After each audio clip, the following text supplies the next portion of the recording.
तो दोस्तों आज की इस वीडियो के अंदर हम बात करने जा रहे हैं द ब्राइड नाम की इस एक तरह से साई-फाई एक तरह से रोमांटिक मूवी के बारे में, जो कि हमें एक तरह से सिनेमा हॉल में देखने को मिली है। जी हाँ दोस्तों, आज हम इसी पर बात करेंगे। तो आप हमारे इस चैनल पर नए हो तो चैनल को जरूर से सब्सक्राइब कर ले, बेल आइकन दबाकर इसे ऑल पर सेट कर ले, ताकि हमारे जितने भी अपकमिंग वीडियोज है वो आप तक पहुँचते रहे। तो मैं आगे और इन्फॉर्मेशन आपको बताता हूँ। द ब्राइड 2004 सिबिस में बनी एक अमेरिकी गॉथिक रोमांस फिल्म है जिसे मैगी गिलेनहॉल ने लिखा और निर्देशित किया है। इसमें जेसी बकले और क्रिश्चियन बेल के साथ पीटर सार्सगार्ड, एनेट बेनिंग, जेक गिलेनहॉल और पेनेलोपी क्रूज ने अभिनय किया है। ये फिल्म 1935 की फिल्म ब्राइड ऑफ फ्रैंकस्टीन से प्रेरित है, जो मैरी शेली के 1818 के उपन्यास फ्रैंकस्टीन पर आधारित थी। द ब्राइड का विश्व प्रीमियर लंदन के एम्पायर लिसेस्टर स्क्वायर में 26 फरवरी 2026 को हुआ था। इसे वॉर्नर ब्रदर्स पिक्चर्स द्वारा संयुक्त राज्य अमेरिका में 6 मार्च को रिलीज किया गया था, जहां इसे आलोचकों से मिश्रित समीक्षाएं मिली और इसने $14.7 मिलियन की कमाई की। कथानक: मृत्यु के बाद मैरी शीली कहती हैं कि फ्रैंकस्टाइन के बाद उनके पास एक कहानी थी जिसे वो सुनाना चाहती थीं, लेकिन अपनी मृत्यु के कारण नहीं सुना सकी। इसे सुनाने के लिए वो 1936 के शिकागो में रहने वाली एक महिला ईडा के शरीर में प्रवेश करती हैं, जो समाधि की अवस्था में अपराध सरगना लुपिनो की आपराधिक गतिविधियों पर चर्चा करती है। इसके बाद लुपिनो के गुर्गे क्लाइड और जेम्स चुपके से उसकी हत्या कर देते हैं। शिकागो में कहीं और, फ्रैंकस्टाइन का राक्षस, जिसे फ्रैंक भी कहा जाता है, वैज्ञानिक डॉक्टर कॉर्नेलिया यूफ्रोनियस के घर पहुंचता है। यूफ्रोनियस के पुनर्जीवन पर किए गए कार्य के बारे में पढ़कर वो एक सदी के अकेलेपन के बाद अपने लिए एक साथी बनाने के लिए उसकी मदद लेता है। यूफ्रोनियस और फ्रैंक ईडा के शव को चुनते हैं और उसे सफलतापूर्वक पुनर्जीवित कर देते हैं, लेकिन इस प्रक्रिया में वो अपनी स्मृति खो देती है। फ्रैंक इसका फायदा उठाता है और कहता है कि वो उसकी दुल्हन है और एक दुर्घटना में उसकी स्मृति चली गई, जिसे ईडा स्वीकार कर लेती है। फ्रैंक और दुल्हन सिनेमा हॉल में फ्रैंक के पसंदीदा अभिनेता रॉनी रीड की फिल्म देखने जाते हैं और फिर एक क्लब में डांस करने जाते हैं। जब वे बाहर निकलते हैं तो दो आदमी दुल्हन को परेशान करते हैं और फ्रैंक उन्हें मारकर बदला लेता है। वो दुल्हन से उसे छोड़ने के लिए कहता है, लेकिन वो उसके साथ भागकर जीवन बिताने का फैसला करती है। वे न्यूयॉर्क शहर जाने वाली एक ट्रेन में छिपकर बैठ जाते हैं और इंडियाना से गुजरते समय उन्हें पकड़ने वाले एक सुरक्षा अधिकारी को मार देते हैं। इसी बीच जासूस जेक वाइल्स और उसकी सहायक मायरना मलोए हत्याओं की जांच करते हैं और अंततः उनका पीछा करते हुए न्यूयॉर्क पहुंच जाते हैं। फ्रैंक और ब्राइड ने रिवोल्ट ऑफ द ज़ॉम्बीज की स्क्रीनिंग में हंगामा मचा दिया और फिर पुलिस और गुस्साई भीड़ से बचने के लिए एक हाई क्लास पार्टी में शरण ली। फ्रैंक की मुलाकात रॉनी रीड से हुई और उसने उसके प्रति अपना प्यार जाहिर किया, लेकिन उसे नज़रअंदाज कर दिया गया। जासूस वाइल्स और पुलिस पार्टी में पहुंचे, लेकिन जब ब्राइड ने कुछ देर के लिए रीड को बंदूक की नोक पर पकड़ लिया तो वे पीछे हट गए। वाइल्स ने उसकी असली पहचान ईडा के रूप में पहचान ली। ब्राइड और फ्रैंक ने एक पुलिस अधिकारी को मार डाला, एक कार को स्टार्ट किया और शहर से भागने में कामयाब हो गए। द ब्राइड और फ्रैंक के अपराधों का सिलसिला खूब प्रचारित हो जाता है और लुपिनो उसे अखबार में पहचान लेता है। उसे चुप कराने में नाकाम रहने पर वो जेम्स को मौत की सजा देता है और क्लाइड को उसे दोबारा मारने का आदेश देता है।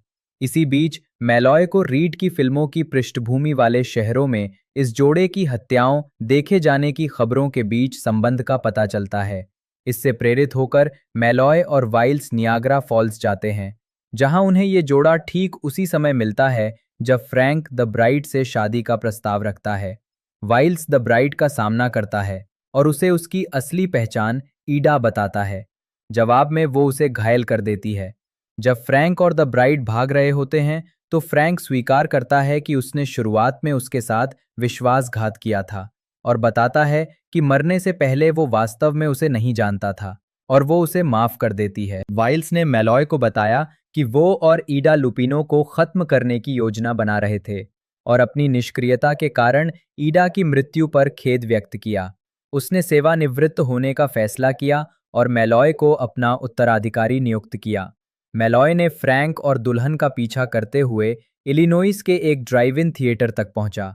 उसी समय क्लाइड वहां पहुंचा और फ्रैंक के सिर में गोली मारकर उसकी हत्या कर दी। दुल्हन फ्रैंक के शव के साथ भाग निकली और मेलॉय के पीछा करने से अनजान यूफ्रोनियस की प्रयोगशाला में लौट आई। यूफ्रोनियस ने घोषणा की कि वो फ्रैंक को पुनर्जीवित करने में असमर्थ है। क्लाइड प्रयोगशाला में घुस गया और दुल्हन को गोली मारकर उसकी हत्या कर दी। मेलॉय द्वारा क्लाइड की तलाश करने का आदेश देने से पहले ही पुलिस पहुंच गई, जिससे यूफ्रोनियस दुल्हन और फ्रैंक के शवों के साथ रह गया।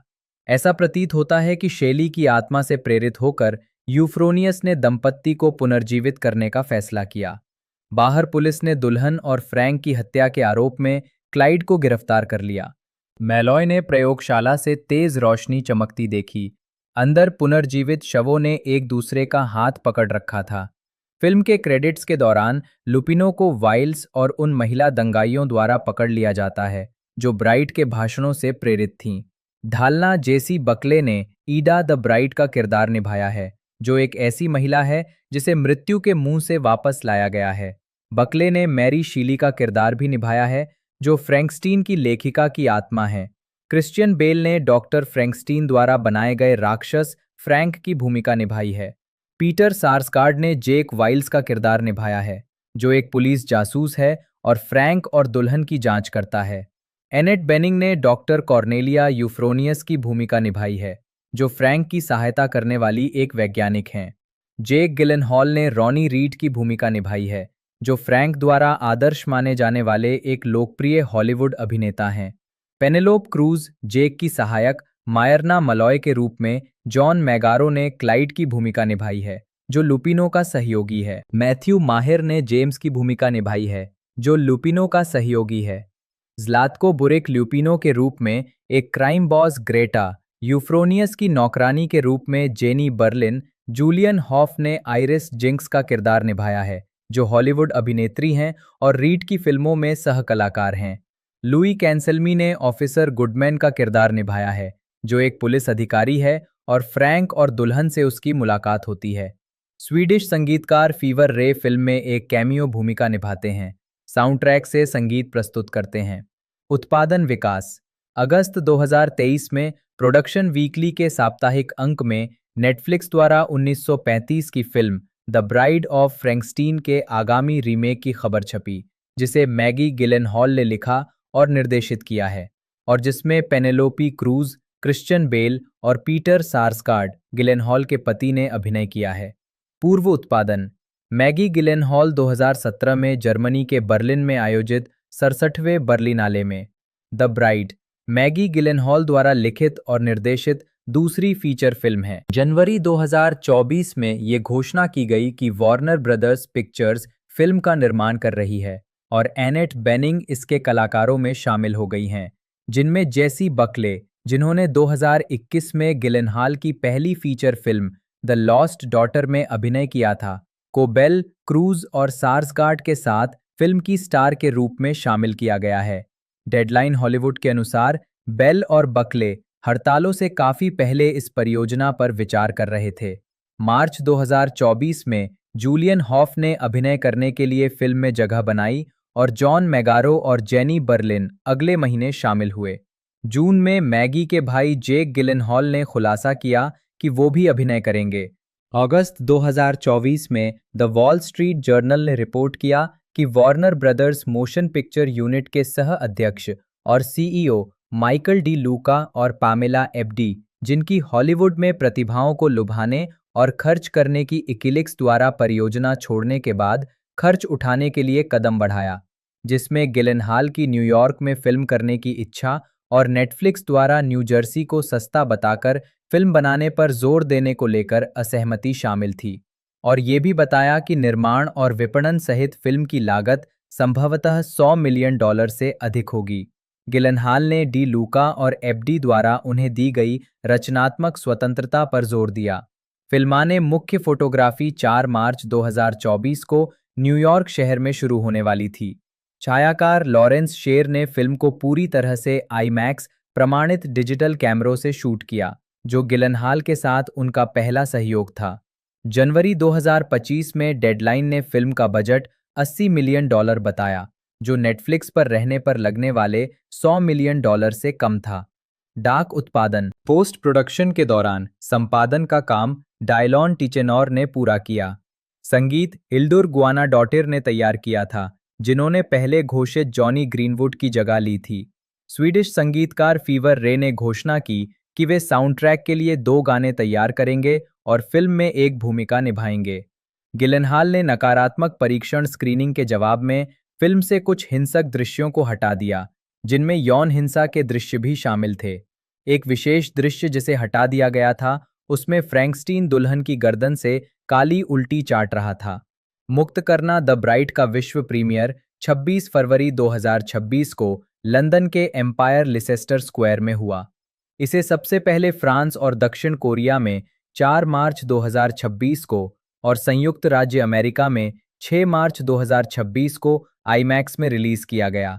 इसे पहले 3 अक्टूबर 2025 और 26 सितंबर 2025 को रिलीज करने की योजना थी। स्वागत बॉक्स ऑफिस 10 मार्च 2026 तक द ब्राइड ने संयुक्त राज्य अमेरिका और कनाडा में $8.4 मिलियन और अन्य क्षेत्रों में $6.3 मिलियन की कमाई की, जिससे दुनिया भर में कुल कमाई $14.7 मिलियन हो गई। संयुक्त राज्य अमेरिका और कनाडा में द ब्राइड को हॉपर्स के साथ रिलीज किया गया था और इसके शुरुआती सप्ताहांत में 3,304 सिनेमाघरों से 16-18 मिलियन की कमाई का अनुमान लगाया गया था। फिल्म ने अपने पहले दिन $3 मिलियन कमाए, जिसमें गुरुवार के पूर्वावलोकन से $1 मिलियन शामिल थे। ये अंततः अपने शुरुआती सप्ताहांत में बुरी तरह फ्लॉप हो गई। संयुक्त राज्य अमेरिका और कनाडा में केवल $7.3 मिलियन की कमाई की, जहां ये हॉपर्स और दूसरे सप्ताह में आई फिल्म स्क्रीम 7 के बाद तीसरे स्थान पर रही और अन्य जगहों पर $6.3 मिलियन की कमाई की, जिससे दुनिया भर में कुल कमाई $13.6 मिलियन रही। सीमित अपील, उच्च उत्पादन लागत और नकारात्मक प्रचार के कारण स्टूडियो को द ब्राइड से $90 मिलियन से अधिक का नुकसान होने की आशंका थी। महत्वपूर्ण प्रतिक्रिया समीक्षा संकलन वेबसाइट रॉटन टोमेटोज पर 200 उत्साहन समीक्षकों की समीक्षाओं में से 57% सकारात्मक हैं। वेबसाइट का निष्कर्ष है, एक पागल वैज्ञानिक के प्रयोग की तरह संयम से बनाई गई द ब्राइड इतनी अलग अलग रचनात्मक दिशाओं में भटकती है कि इसका समग्र प्रभाव बेतरतीब और प्रेरणादायक दोनों है। मेटाक्रिटिक, जो भारित औसत का उपयोग करता है, ने 52 समीक्षकों के आधार पर फिल्म को 100 में से 55 अंक दिए, जो मिश्रित या औसत समीक्षाओं को दर्शाता है।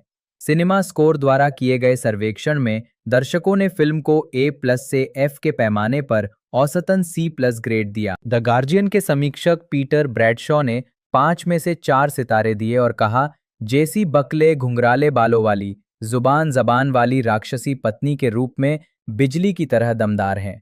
द आयरिश टाइम्स के डोनाल्ड क्लार्क ने 5 में से 2 की समीक्षा में कहा कि ये शोरगुल भरा है, ये उद्दंड है, ये जानबूझकर बेमेल है, लेकिन अफसोस की बात है कि इसमें भद्दापन का एक विपरीत पहलू भी है, जो किसी स्नातक स्तर के रिव्यू में ज्यादा सहज लगता। वैरायटी के ओवेन ग्लीबरमैन ने समझाया कि ये जोकर 2 जैसा है, जिसमें मॉन्स्टर्स का एक ग्रंज संस्करण है, जिसमें सिड और नैन्सी और नेचुरल बॉर्न किलर्स के अंश हैं, सिवाय इसके कि फिल्म आगे नहीं बढ़ती। मूवी वेब के लिए एक व्याख्यात्मक लेख में जेई रीच ने निष्कर्ष निकाला कि द ब्राइड, इसे बेहतर ढंग से समझने के लिए ये स्वीकार करना होगा कि गिलेनहॉल की फिल्म में दुनिया एक ही निराशाजनक पुनरावृत्ति पर चलती है। जो कहानियां हम पढ़ते हैं या स्क्रीन पर देखते हैं वे झूठ हैं, लेकिन वे उन कहानियों की नकल भी करती हैं जिन पर हम अपना जीवन आधारित करते हैं। कहानियां झूठ हैं और झूठ कहानियां हैं, और ये हमें हद से आगे ले जाने के लिए काफ़ी है। एम्पायर ऑनलाइन के लिए लिखते हुए लीला लतीफ़ कम उत्साहित थीं। उन्होंने निष्कर्ष निकाला कि अंततः फिल्म सबसे ज़्यादा अक्षमता को दर्शाती है और इसे एक गड़बड़ और बेहद निराशाजनक बताया। अन्य आलोचकों ने भी फिल्म के बारे में इसी तरह का विचार व्यक्त किया। टाइम की स्टेफनी ज़ाचारेक ने फिल्म को बिना आनंद के एक बौद्धिक आनंद यात्रा के रूप में वर्णित किया।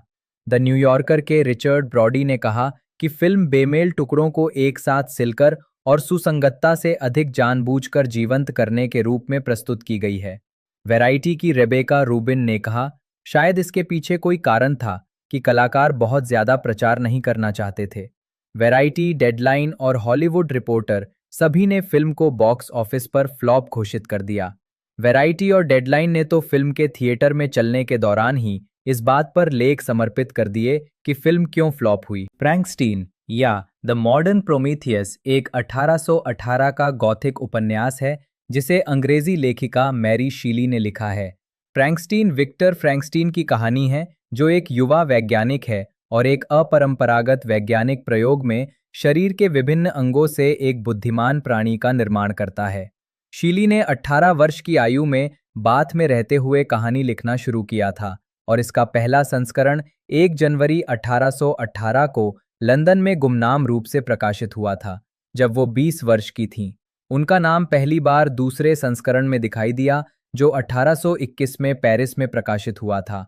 शीली ने 1815 में यूरोप की यात्रा की, जर्मनी में राइन नदी के किनारे आगे बढ़ीं और फ्रैंकस्टीन कैसल से 17 किलोमीटर 11 मील दूर गर्नशेम में रुकीं, जहां लगभग एक सदी पहले कीमियागर जोहान कॉनराड डिपेल ने प्रयोग किए थे। इसके बाद उन्होंने स्विट्जरलैंड के जिनेवा क्षेत्र की यात्रा की, जहां कहानी का अधिकांश भाग घटित होता है। गैल्वेनिज्म और रहस्यवादी विचार उनके साथियों, विशेष रूप से उनके प्रेमी और भावी पति पर्सी बिशे शीली के लिए बातचीत के विषय थे। 1816 में लॉर्ड बायरन के सुझाव पर मैरी, पर्सी, जॉन पॉलिडोरी और स्वयं बायरन सभी ने एक भूतिया कहानी लिखने का प्रयास करने पर सहमति व्यक्त की। कई दिनों तक विचार करने के बाद शेली को फ्रैंकस्टाइन लिखने की प्रेरणा मिली, जब उन्होंने एक ऐसे वैज्ञानिक की कल्पना की जिसने जीवन का सृजन किया और अपनी रचना से भयभीत हो गया। ये उपन्यास पहली बार 1818 में गुमनाम रूप से प्रकाशित हुआ था और 1831 में मैरी शेली के नाम से एक संशोधित संस्करण प्रकाशित हुआ। इस संस्करण में महत्वपूर्ण शैलीगत संशोधन, कहानी की अवधारणा का वर्णन करने वाली एक नई प्रस्तावना और अधिक स्पष्ट रूप से नैतिक स्वर शामिल थे। फ्रैंकस्टाइन अंग्रेजी साहित्य की सबसे प्रसिद्ध कृतियों में से एक है। गॉथिक उपन्यास और रोमांटिक आंदोलन के तत्वों से ओतप्रोत, इसने साहित्य और लोकप्रिय संस्कृति पर काफी प्रभाव डाला है, जिससे डरावनी कहानियों, फिल्मों और नाटकों की एक पूरी शैली का जन्म हुआ है। उपन्यास के प्रकाशन के बाद से फ्रैंकस्टाइन नाम का प्रयोग अक्सर राक्षस को संदर्भित करने के लिए किया जाता है। कहानी की समीक्षा, ये उपन्यास की घटनाओं का एक क्रमबद्ध सारांश है, जो रॉबर्ट वॉल्टन के दृष्टिकोण से शुरू होता है, फिर विक्टर के पुनर्कथन और उसके बाद उस प्राणी की कहानी पर केंद्रित होता है। विक्टर फ्रैंकस्टीन का जन्म नेपल्स के एक उच्च वर्गीय जिनेवा परिवार में हुआ था। उनकी युवावस्था रसायन विद्या के प्रति जुनून में बीती। जैसे जैसे वे बड़े होते गए, उनकी रुचि रसायन विज्ञान और विद्युत जैसे आधुनिक विज्ञानों में विकसित हुई। उनकी मां कैरोलिन की स्कारलेट फीवर से मृत्यु हो जाने के बाद विक्टर इंगोलस्टैड विश्वविद्यालय में पढ़ने के लिए घर छोड़ देते हैं। अपनी पढ़ाई के दौरान विक्टर जीवन सृजन का एक नया तरीका खोजते हैं। वे शवगृहों और ताज़ा कब्रों से चुराए गए मानव शरीर के अंगों को जोड़कर एक विशाल और विकृत मानवाकार प्राणी का निर्माण करते हैं। जब प्राणी जाग उठता है तो विक्टर उससे घृणा करते हैं और भयवश भाग जाते हैं। अगले दिन लौटने पर उन्हें प्राणी गायब मिलता है। नवजागृत प्राणी भाग जाता है, आग की खोज करता है और मनुष्यों से बचना सीखता है, जो उसे डरावना समझते हैं। उसे एक छोटे से घर से लगी एक झोपड़ी मिलती है, जहां से वो छुपकर एक परिवार को देख सकता है। जैसे जैसे परिवार एक विदेशी को अपनी भाषा सिखाता है, प्राणी भी बोलना और लिखना सीख जाता है। उसे किताबों का एक संग्रह भी मिलता है, जिसमें पैराडाइज लॉस्ट भी शामिल है, और वो पढ़ना सीख जाता है। वो इंगोलस्टैड से लाए गए कपड़ों में रखे कुछ कागज पढ़ता है, जिनसे उसे अपनी उत्पत्ति और अपने रचयिता की पहचान का पता चलता है। अंत में जब परिवार का अंधा पिता अकेला होता है, तो वो उसके सामने प्रकट होता है, जो उसके साथ दयालुता से पेश आता है। हालांकि जब परिवार के बाकी सदस्य लौटते हैं, तो वे उसकी शक्ल देखकर भयभीत हो जाते हैं और उसे भगा देते हैं। फिर प्राणी एक छोटी लड़की को डूबने से बचाता है, लेकिन उसके पिता द्वारा गोली मार दी जाती है, क्योंकि उसे गलतफहमी हो गई थी और उसने सोचा था कि प्राणी ने उस पर हमला किया है। मानवता से घृणा करते हुए वो प्राणी अपने निर्माता का सामना करने के लिए जिनेवा की यात्रा करता है। वहां पहुंचने पर उसकी मुलाकात विक्टर के छोटे भाई विलियम से होती है। ये जानकर कि विलियम उसी परिवार का है, वो प्राणी उसे मार डालता है और फिर परिवार की नौकरानी जस्टिन को उसकी मौत का दोषी ठहरा देता है। विक्टर को संदेह होता है कि उसके द्वारा बनाया गया प्राणी ही इसके लिए जिम्मेदार है, लेकिन जस्टिन पर मुकदमा चलने और उसे फांसी दिए जाने के दौरान वो हस्तक्षेप नहीं करता। बाद में मेरडे ग्लेस पर ट्रेकिंग करते समय विक्टर की मुलाकात एक बार फिर उस प्राणी से होती है। वो प्राणी अपनी कहानी सुनाता है और विक्टर से एक महिला साथी बनाने का अनुरोध करता है, जिसे वो अपनी खुशी का एकमात्र मौका मानता है। विक्टर इसके लिए सहमत हो जाता है। हे फ्रैंकस्टाइन, सभी के साथ एक जैसा व्यवहार न करो और केवल मुझ पर ही अत्याचार करो, जिस पर तुम्हारा न्याय, दया और स्नेह सबसे अधिक उचित है। याद रखो, मैं तुम्हारा ही बनाया हुआ प्राणी हूँ। मुझे तुम्हारा आदम होना चाहिए था, परंतु मैं तो वो पतित देवदूत हूँ जिसे तुमने बिना किसी अपराध के आनंद से वंचित कर दिया है। मैं हर जगह आनंद देखता हूँ, जिससे मुझे ही हमेशा के लिए वंचित कर दिया गया है। मैं दयालु और भला था, दुख ने मुझे राक्षस बना दिया। मुझे सुख दो और मैं फिर से सद्गुणी हो जाऊंगा। वो प्राणी विक्टर फ्रैंकस्टाइन से एक महिला साथी बनाने के लिए कहता है। विक्टर और उसका दोस्त हेनरी क्लरवेल यूरोप छोड़कर ब्रिटेन चले जाते हैं, जहां विक्टर ऑर्कनी में एक प्रयोगशाला स्थापित करता है। मादा जीव पर काम करते समय विक्टर कल्पना करता है कि उसकी रचनाएं बच्चे को जन्म दे रही हैं और भयभीत होकर वो अधूरी मादा को नष्ट करने का फैसला करता है। मूल जीव चेतावनी देता है कि वो विक्टर से उसकी शादी की रात मिलेगा और बदला लेने के लिए हेनरी की हत्या कर देता है। विक्टर मानसिक रूप से टूट जाता है, फिर घर लौट आता है। जिनेवा लौटकर विक्टर अपनी बचपन की दोस्त एलिजाबेथ लावेंजा से शादी कर लेता है, जो इटली में जन्मी थी। अपनी धमकी को अंजाम देते हुए वो प्राणी शादी की रात ही उसकी हत्या कर देता है। कुछ दिनों बाद विक्टर के पिता अल्फोंस की शोक से मृत्यु हो जाती है। अपने दूसरे भाई अर्नेस्ट के अलावा कोई और परिवार न होने के कारण विक्टर बदला लेने की कसम खाता है और उस प्राणी का पीछा करता है। अंततः आर्कटिक तक पहुंच जाता है। आर्कटिक की बर्फीली जमीन पर उस जीव का पीछा करते हुए विक्टर लगभग थकावट और हाइपोथर्मिया से मर जाता है। लेकिन उत्तरी ध्रुव के अभियान का नेतृत्व कर रहे कैप्टन रॉबर्ट वॉल्टन उसे बचा लेते हैं। विक्टर वॉल्टन को अपनी कहानी सुनाता है और दल को अपना अभियान जारी रखने के लिए प्रोत्साहित करता है, लेकिन वे अपनी यात्रा बीच में ही छोड़कर वापस लौटने का फैसला करते हैं। विक्टर कसम खाता है कि वो उस जीव का पीछा करता रहेगा, लेकिन अपनी कमजोर हालत में वो जहाज पर ही मर जाता है। जैसे ही जहाज आर्कटिक से निकलता है, वो जीव जहाज पर आ जाता है।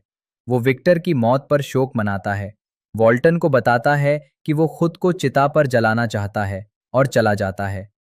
लेखक की पृष्ठभूमि रिचर्ड रॉथवेल द्वारा मैरी शेली 1840-41। मैरी शेली की मां मैरी वोल्स्टोनक्राफ्ट उनके जन्म के 11 दिन बाद संक्रमण से मर गईं। शीली अपने पिता विलियम गॉडविन के बहुत करीब थी।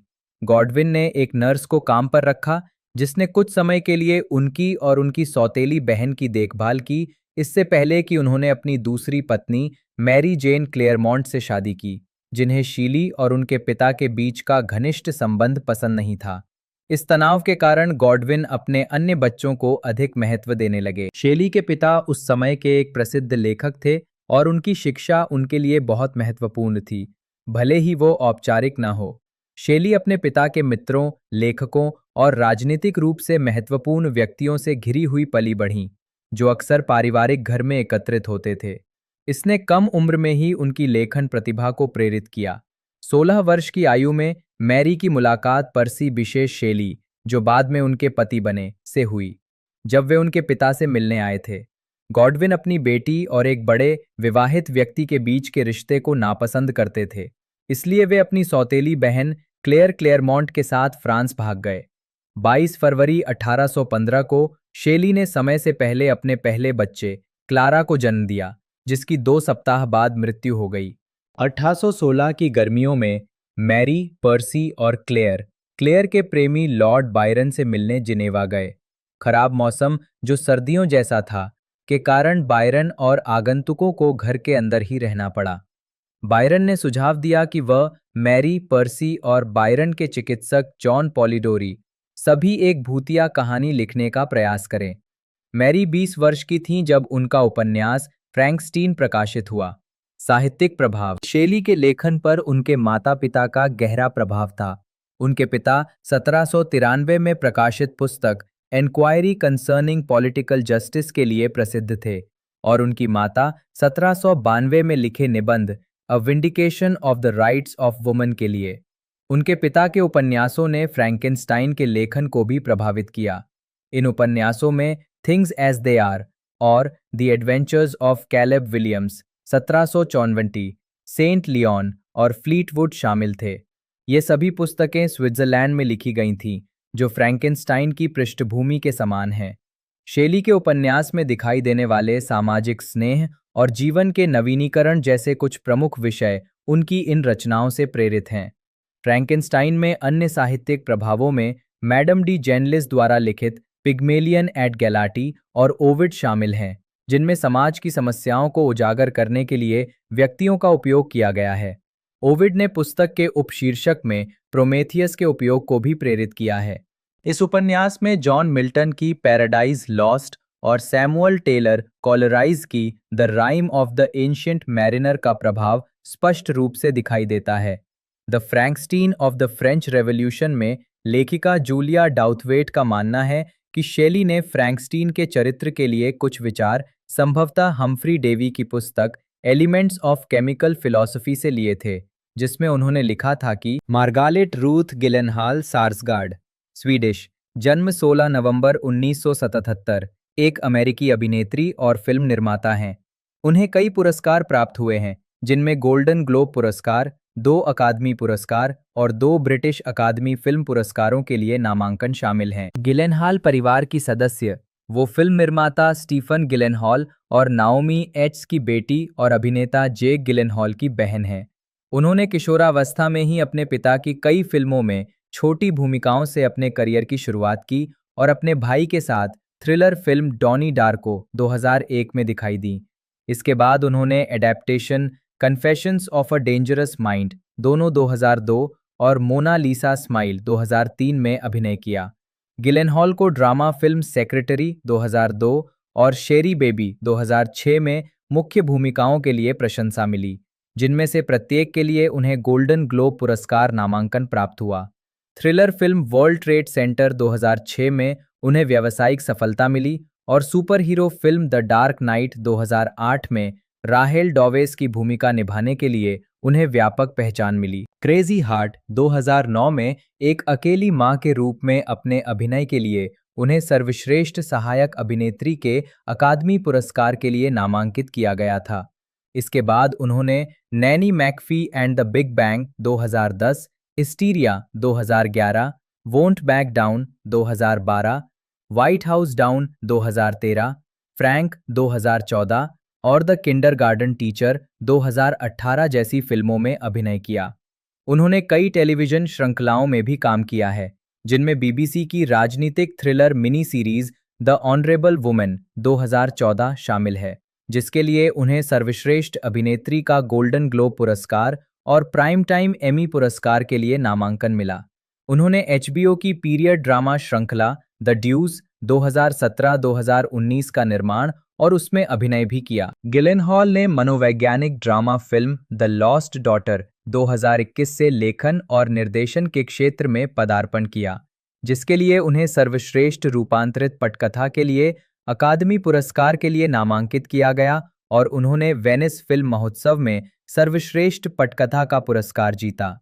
2000 से अब तक वे 5 मंच प्रस्तुतियों में भी अभिनय कर चुकी हैं, जिनमें द रियल थिंग के पुनरुद्धार के साथ ब्रॉडवे में पदार्पण करना भी शामिल है। प्रारंभिक जीवन मार्गारेट रूथ गिलेनहॉल का जन्म 16 नवंबर 1977 को मैनहट्टन, न्यूयॉर्क शहर में हुआ था। उनके माता-पिता नाओमी एच और स्टीफन गिलेनहॉल थे। मैगी के जन्म प्रमाण पत्र पर उनका पहला नाम मार्गारेट है, जिसका पता उन्हें 2013 तक नहीं चला, जब उन्होंने अपने पति का उपनाम अपनाया। मार्गारेट एक हिब्रू शब्द और दिया गया नाम है, जिसका अर्थ मोती है। कुछ समाचारों में इसे मार्गोलेट लिखा गया है। उनका एक छोटा भाई अभिनेता जेक गिलेनहॉल और उनके पिता की दूसरी शादी से एक सौतेला भाई है। उनके पिता एक फिल्म निर्देशक और कवि हैं और उनकी माँ एक पटकथा लेखक और निर्देशक हैं।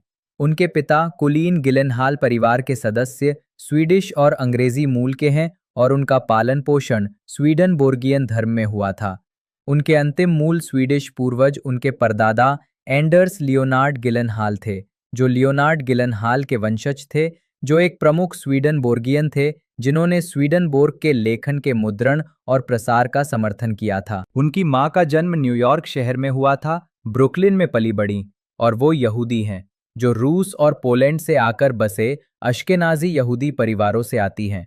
उनकी माँ के पहले पति एरिक फोनर थे, जो कोलंबिया विश्वविद्यालय में एक प्रसिद्ध इतिहासकार और इतिहास के प्रोफेसर थे। गिलेनहाल ने कहा है कि वो सांस्कृतिक रूप से ज्यादातर यहूदी माहौल में पली बड़ी और वो खुद को यहूदी मानती हैं, हालांकि उन्होंने हिब्रू स्कूल में पढ़ाई नहीं की। उनके माता पिता ने 1977 में शादी की और अक्टूबर 2008 में तलाक के लिए अर्जी दी। गिलेनहाल लॉस एंजलिस में पली बढ़ी और हार्वर्ड वेस्टलेक प्रेप स्कूल में पढ़ाई की। उन्होंने वर्मोंट में हाई स्कूल के जूनियर छात्रों के लिए एक semester school the mountain school में 4 महीने एक छात्रा के रूप में बिताए। 1955 में उन्होंने हार्वर्ड वेस्टलेक से स्नातक की उपाधि प्राप्त की और कोलंबिया विश्वविद्यालय में दाखिला लेने के लिए न्यूयॉर्क चली गईं, जहां उन्होंने साहित्य और पूर्वी धर्मों का अध्ययन किया। उन्होंने लंदन, इंग्लैंड में royal academy of dramatic art RADA में एक ग्रीष्मकालीन सत्र के लिए अभिनय का भी अध्ययन किया। आजीविका 1992-2001 प्रारंभिक कार्य 15 वर्ष की आयु में उन्होंने अपने पिता की फिल्म वाटरलैंड 1992 में एक संक्षिप्त भूमिका निभाई। जल्द ही उन्होंने अ डेंजरस वुमन 1993 और होम ग्रोन 1998 में सहायक भूमिकाएं निभाईं, जिनका निर्देशन उनके पिता ने किया था और जिनमें उनके भाई जेक भी थे। अपनी मां के साथ वो और जेक फूड नेटवर्क पर प्रसारित होने वाले इतालवी कुकिंग शो मोल्टो मारियो के 2 एपिसोड में दिखाई दिए। कॉलेज से स्नातक होने के बाद उन्होंने सेसिल बी डिमेंटेड 2000 और riding in cars with boys 2001 जैसी फिल्मों में सहायक भूमिकाएं निभाईं। गिलेनहॉल ने बाद में इंडी कल्ट फेवरेट डॉनी डार्को 2001 में अपने असली भाई की ऑन स्क्रीन बहन की भूमिका निभाकर अपनी पहचान बनाई। उन्होंने पैट्रिक मार्बर के नाटक क्लोजर के बर्कले रेपर्टरी थिएटर प्रोडक्शन में अपना नाट्य पदार्पण किया, जिसके लिए उन्हें अनुकूल समीक्षाएं मिली। प्रोडक्शन मई 2000 में शुरू हुआ और उसी वर्ष जुलाई के मध्य में समाप्त हुआ।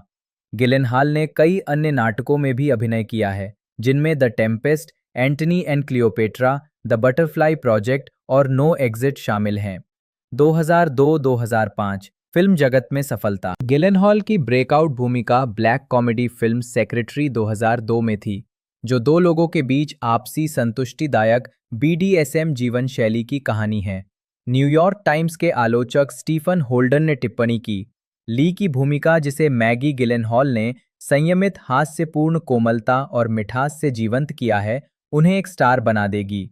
सैन फ्रांसिस्को क्रॉनिकल के मिक लासेल ने लिखा, मैगी गिलेनहॉल आत्मविनाशकारी सचिव के रूप में रहस्यमय और कभी-कभी सहानुभूतिपूर्ण है। फिल्म को आमतौर पर अनुकूल समीक्षाएं मिली और गिलेनहॉल के प्रदर्शन ने उन्हें National Board of Review of Motion Pictures से सर्वश्रेष्ठ breakthrough performance by an actress का पुरस्कार दिलाया। उनका पहला गोल्डन ग्लोब नामांकन और एक इंडिपेंडेंट स्पिरिट अवार्ड नामांकन भी मिला। सेक्रेटरी गिलेनहॉल की पहली फिल्म थी जिसमें उन्होंने पूर्ण नग्नता दिखाई थी। पटकथा से प्रभावित होने के बावजूद उन्हें शुरू में फिल्म करने में कुछ हिचकिचाहट थी, क्योंकि उनका मानना था कि ये फिल्म नारीवाद विरोधी संदेश दे सकती है। हालांकि फिल्म के निर्देशक स्टीवन शाइनबर्ग के साथ पटकथा पर सावधानीपूर्वक चर्चा करने के बाद वो इस परियोजना में शामिल होने के लिए सहमत हो गईं। हालांकि गिलेनहॉल ने जोर देकर कहा कि शाइनबर्ग ने उनका शोषण नहीं किया, लेकिन उन्होंने कहा कि फिल्म की शूटिंग शुरू होने पर मुझे डर लगा और गलत हाथों में, यहाँ तक कि थोड़े कम बुद्धिमान हाथों में भी, ये फिल्म कुछ बहुत ही अजीब बात कह सकती है। तब से वो फिल्म में अपनी भूमिका के बारे में बात करने में सतर्क रहती हैं। केवल इतना कहती हैं कि मेरे बावजूद कभी-कभी आपके काम में आप जिस गतिशीलता का अन्वेषण कर रहे होते हैं, वो आपके जीवन में भी झलकती है। नीली आंखों वाली भूरे बालों की एक महिला ने गहरे नीले रंग की पोशाक पहनी हुई है और उसके बाल पीछे बंधे हुए हैं। गिलनहाल बार्सिलोना में एक कार्यक्रम में 2008। इसके बाद उन्होंने कॉमेडी ड्रामा फिल्म एडेप्टेशन 2002 में सहायक भूमिका निभाई, जो पटकथा लेखक चार्ली कॉफमैन के द ऑर्किड थीफ को फिल्म में रूपांतरित करने के संघर्ष की कहानी बताती है। बाद में वो अनधिकृत जीवनी film confessions of a dangerous mind 2002 में दिखाई दी, जिसमें Sam Rockwell, Drew Barrymore, George Clooney और जूलिया रॉबर्ट्स सहित कई कलाकार शामिल थे। फिल्म ने दुनिया भर में 33 मिलियन अमेरिकी डॉलर की कमाई की। उसी वर्ष उन्होंने comedy film 40 days and 40 nights में एक छोटी भूमिका निभाई। 2003 में उन्होंने मोना लिसा स्माइल में गिजेल की भूमिका में जूलिया रॉबर्ट्स के साथ सह अभिनय किया। द डेली टेलीग्राफ के साथ एक साक्षात्कार में उन्होंने भूमिका स्वीकार करने का कारण बताया कि एक ऐसी महिला का किरदार निभाना जो एक सेक्सी खूबसूरत महिला के रूप में खुद में आत्मविश्वास महसूस करती है। फिल्म को ज्यादातर मिली-जुली समीक्षाएं मिली। लॉस एंजेलिस टाइम्स की मनोला डार्गिस ने इसे आत्मसंतुष्ट और सरलीकृत बताया। उनकी अगली भूमिकाएं छोटी स्वतंत्र फिल्मों में थीं। कासा डे लॉस बेबीज 2003 6 अमेरिकी महिलाओं की कहानी है जो अपने गोद लिए हुए बच्चों को लेने से पहले दक्षिण अमेरिकी देश में अपनी लंबी निवास आवश्यकताओं के पूरा होने का बेसब्री से इंतजार कर रही हैं। और क्रिमिनल 2004 जॉन सी रेली और डिएगो लूना के साथ अर्जेंटीना की फिल्म 9 क्वींस का रीमेक। गिलेनहाल एक ईमानदार होटल मैनेजर की भूमिका निभाती हैं जिसे अपने बेईमान भाई रेली की मदद करने के लिए उसकी एक शिकार को बहकाने के लिए मजबूर किया जाता है। उन्होंने एचबीओ फिल्म स्ट्रिप सर्च 2004 में अभिनय किया, जिसमें उन्होंने चीन में आतंकवाद के संदिग्ध एक अमेरिकी छात्र की भूमिका निभाई। अपनी भूमिका के लिए गिलनहाल को कई दृश्यों में पूर्ण नग्नता दिखानी पड़ी, क्योंकि फिल्म में स्ट्रिप सर्च जैसे मुद्दों को उठाया गया था। 2004 में गिलनहाल ने टोनी कुशनर के नाटक होम बॉडी काबुल के लॉस एंजेलिस स्थित मंचन में प्रिसिला की भूमिका में वापसी की। प्रिसिला होम बॉडी की बेटी है जो नाटक के अधिकांश भाग में अफगानिस्तान के काबुल में अपनी लापता मां की तलाश करती है। कुशनर ने उन्हें क्लोजर में उनके शानदार प्रदर्शन के आधार पर होम बॉडी काबुल में ये भूमिका दी। द न्यूयॉर्क टाइम्स के बेन ब्रैंटली ने लिखा, सुश्री गिलनहाल नाटक के शीर्षक के भागों के बीच आवश्यक सेतु का काम करती हैं। द न्यूयॉर्क ऑब्जर्वर के जॉन हेल्पर्न ने टिप्पणी की कि गिलनहाल का प्रदर्शन प्रभावशाली था।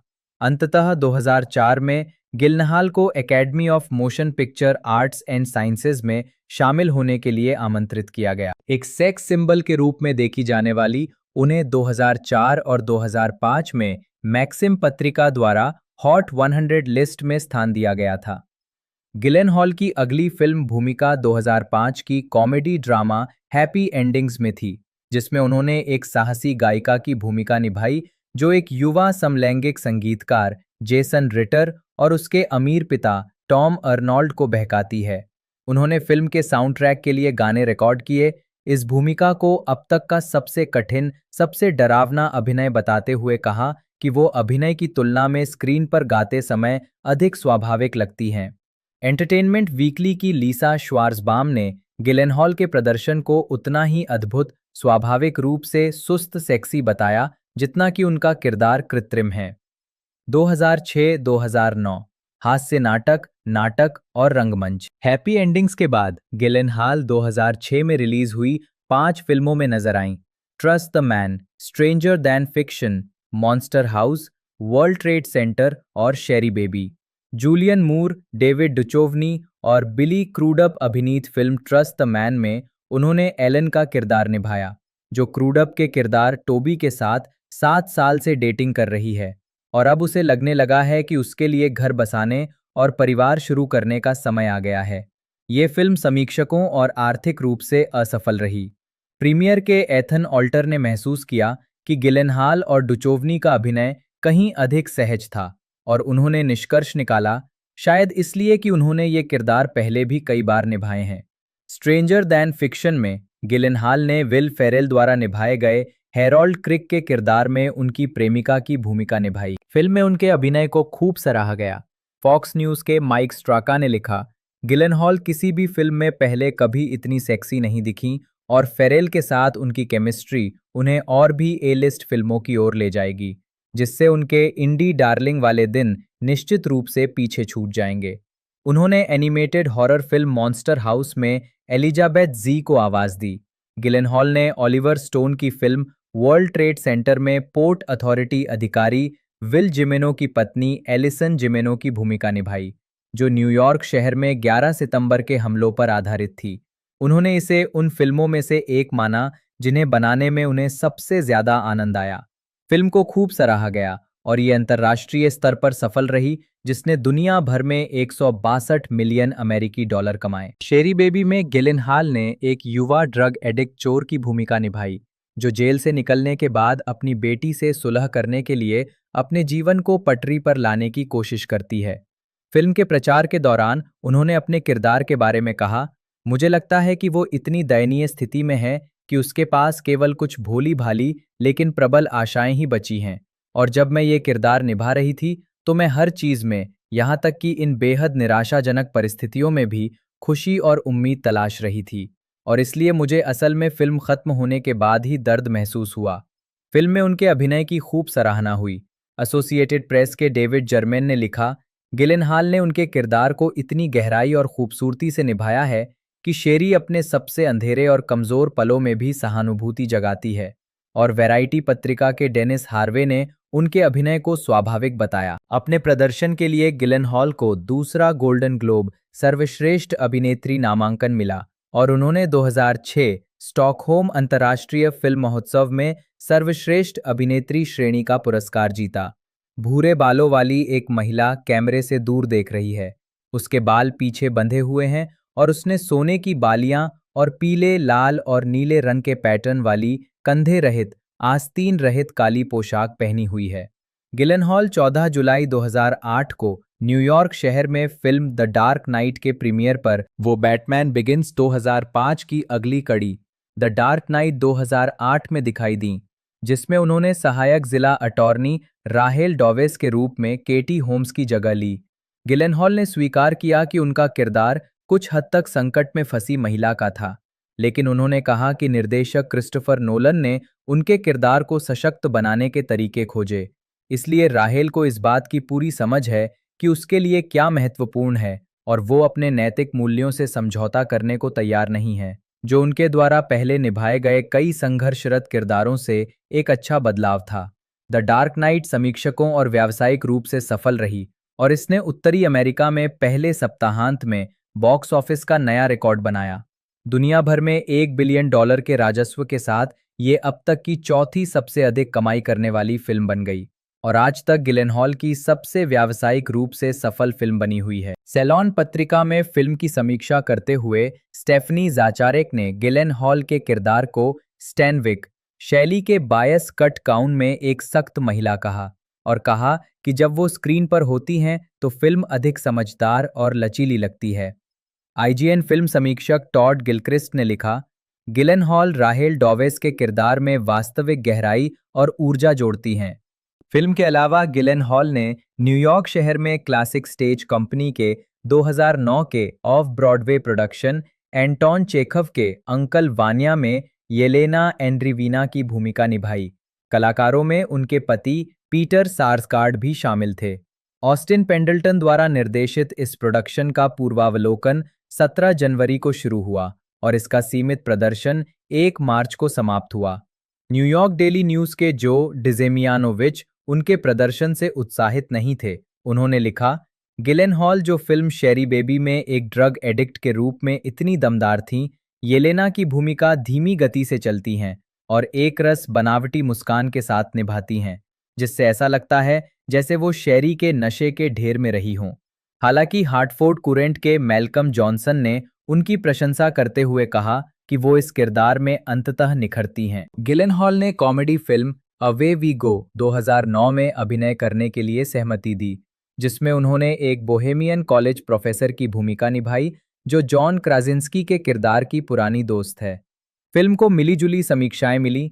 एंटरटेनमेंट वीकली के ओवेन ग्लीबरमैन ने गिलेनहॉल के उपकहानी को अतिशयोक्तिपूर्ण बताया हालांकि द न्यूयॉर्क टाइम्स के एओ स्कॉट ने गिलेनहॉल और उनकी सह कलाकार एलिसन जैनी के अभिनय की प्रशंसा करते हुए लिखा कि दोनों काफी मजेदार हैं। स्कॉट ने निष्कर्ष निकाला, सुश्री गिलेनहॉल का सीहॉर समुदाय में यौन भूमिकाओं के बारे में दिया गया कथन पटकथा का एकमात्र सटीक व्यंग्यात्मक बिंदु है। उनकी की अगली भूमिका संगीत नाटक क्रेजी हार्ट में आई, जिसमें उन्होंने पत्रकार जीन क्रेडॉक की भूमिका निभाई, जो संगीतकार बैड ब्लैक के प्यार में पड़ जाती है, जिसका किरदार जेफ ब्रिजेस ने निभाया था, जिनके अभिनय ने सर्वश्रेष्ठ अभिनेता का अकादमी पुरस्कार जीता। फिल्म की सराहना की गई, साथ ही गिलेनहॉल के अभिनय की भी। रोलिंग स्टोन के पीटर ट्रेवर्स ने टिप्पणी की कि गिलेनहॉल जीन के रूप में मजाकिया, मार्मिक और जीवंत थीं और उनका किरदार पारंपरिक रूप से परिकल्पित था, लेकिन गिलेनहॉल ने इसे बुद्धिमत्ता और भावना के एक मजबूत आधार के साथ निभाया। उनके अभिनय ने उन्हें सर्वश्रेष्ठ सहायक अभिनेत्री के लिए अकादमी पुरस्कार नामांकन दिलाया। 2010-2020 स्वतंत्र फिल्में और टेलीविजन। गिलेनहॉल 2009 में 66वें गोल्डन ग्लोब पुरस्कार समारोह में। गिलेनहॉल 2009 में 66वें गोल्डन ग्लोब पुरस्कार समारोह में अभिनय के अलावा उन्होंने 2009 और 2010 के बीच पीबीएस टेलीविजन श्रृंखला इंडिपेंडेंट लेंस के 13 एपिसोड प्रस्तुत किए। ये कार्यक्रम स्वतंत्र फिल्म निर्माताओं द्वारा बनाई गई वृत्तचित्र फिल्मों को प्रस्तुत करता है। 2010 में गिलेनहॉल ने सह कलाकार एम्मा थॉम्सन के साथ Naini McAfee and the big bang में अभिनय किया, जो 2005 की नैनी मैकफी की अगली कड़ी थी। उन्होंने इजाबेल ग्रीन की भूमिका निभाई, जिसके लिए उन्हें अंग्रेजी लहजे में बोलना पड़ा। फिल्म को आमतौर पर सकारात्मक समीक्षाएं मिली। समीक्षा एग्रीगेटर रॉटन टोमेटोज ने 119 आलोचकों के आधार पर फिल्म को 76% की अनुमोदन रेटिंग दी। सिडनी मॉर्निंग हेराल्ड ने गिलेनहॉल के यथार्थवादी लहजे और अपने अंग्रेजी चरित्र को सहजता से निभाने की क्षमता की प्रशंसा की। ये बॉक्स ऑफिस पर एक उचित सफलता थी, जिसने दुनिया भर में $93 मिलियन कमाए। अपनी अगली फिल्म के लिए गिलेनहॉल ने जीवनी परक प्रेम कहानी हिस्टीरिया 2011 में अभिनय किया, जो विक्टोरियन युग के दौरान वाइब्रेटर के आविष्कार की ओर ले जाने वाली घटनाओं पर केंद्रित है। फिल्म को मिलीजुली प्रतिक्रिया मिली। द गार्जियन के लिए लिखते हुए डेविड कॉक्स ने फिल्म की रूढ़ियों और खुशी की चीखों पर ध्यान दिया और गिलेनहॉल के अंग्रेजी उच्चारण की प्रशंसा की। फरवरी 2011 में गिलेनहॉल ने क्लासिक स्टेज कंपनी में ऑस्टिन पेंडल्टन के थ्री सिस्टर्स में माशा के किरदार के रूप में एक और Anton Chekhov of Broadway production में अभिनय किया।